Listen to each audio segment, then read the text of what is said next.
Polycystic ovaries का मतलब भांजपन नहीं। अगर आपको इरेगुलर पीरियड्स, वेट गेन और फेशियल हेयर ग्रोथ का प्रॉब्लम है तो हो सकता है कि पॉलीसिस्टिक ओवेरियन सिंड्रोम हो। मेरा नाम डॉक्टर यास्मीन हसीब है और आज मैं आपको इस आम मगर काबिल इलाज मसले के बारे में बताऊंगी। बहुत सारी जो लड़कियां या ख़वातीन हैं उनके अंदर पॉलीसिस्टिक ओवरीज जो हैं हो जाती हैं, जो कि हार्मोनल चेंजेस की वजह से होती हैं। इसमें होता ये है कि जो ओवरीज हैं उसमें छोटी छोटी सिस्ट बन जाते हैं और as a result of which they end up in some type of the hormonal imbalances.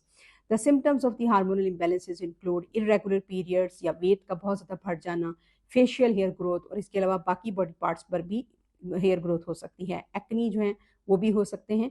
अब इसका इलाज क्या है? इलाज ये है कि वेट रिडक्शन सबसे पहले, जो वेट रिडक्शन और diet control, this is the most important thing you have to take into account. Secondly, hormonal imbalance के लिए आपको कुछ मेडिकेशंस लेना पड़ सकती हैं, लेकिन ये आपको अपने गायनेकोलॉजिस्ट के मशवरे के साथ ही लेना होंगी।